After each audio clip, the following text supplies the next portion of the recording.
सुनेत्राताई पवार यांच्या रिक्त झालेल्या राज्यसभेच्या जागेकरता अर्ज करण्याकरता अवघे 2 दिवस शिल्लक आहेत। सुनेत्राताईंची राज्यसभेची जागा रिकामी झाली, तिथं कुणाची वर्णी लागते हे बघणं महत्त्वाचं आहे। राष्ट्रवादी काँग्रेसकडनं त्या जागेवर कुणाला पाठवलं जातं याकरता अनेक घडामोडी आता राष्ट्रवादी काँग्रेसमध्ये घडायला लागलेल्या आहेत। राज्यसभेच्या जागेकरता अर्ज करण्याकरता आता 2च दिवस शिल्लक राहिलेले आहेत, तरी राष्ट्रवादी काँग्रेस पक्षाचा अजून निर्णय झालेला दिसत नाही।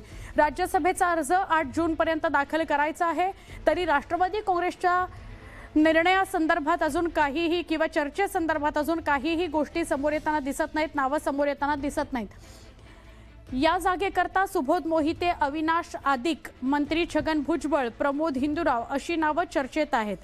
ही 2 नावं सुबोध मोहिते आणि अविनाश आदिक ही नावं पाठवलेली होती, मात्र भाजप त्याविषयी सकारात्मक नाही।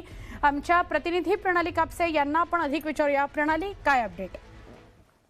आपल्याला माहिती आहे की राज्यसभेचा अर्ज भरण्यासाठी आता 8 जून ही शेवटची तारीख आहे, परंतु अजून राष्ट्रवादीचा या संदर्भात निर्णय झालेला नाही। आता जी ताजी माहिती मिळते त्यानुसार प्रफुल्ल पटेल यांचं जे वरळीचं निवासस्थान आहे या ठिकाणी एक बैठक सुरू आहे।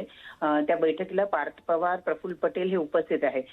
खरं तर गेले काही दिवस राष्ट्रवादी पक्षामध्ये सुनील तटकरे आणि प्रफुल्ल पटेल यांना जी काही वागणूक दिली जात होती त्या वागणुकीमुळे हे दोन्ही नेते नाराज आहेत असं समजत होतं, परंतु सुनील तटकरे यांच्या मुलाला कोकणातून उमेदवारी देऊन त्याला बिनविरोध निवडून आणल्यानंतर सुनील तटकरे हे प्रचंड ऍक्टिव्ह झालेत पक्षामध्ये, परंतु पक्षाचे राष्ट्रीय स्तरावरचे नेते हे प्रफुल्ल पटेल आहेत आणि त्यामुळं आता जेव्हा राज्यसभेचा अर्जाच्या संदर्भात चर्चा करायची आहे तेव्हा पार्थ पवार हे प्रफुल्ल पटेल यांच्या सीजे हाऊस या वरळीतल्या निवासस्थानी गेले आहेत आणि तिथे त्यांची बैठक चालू आहे असं कळतंय।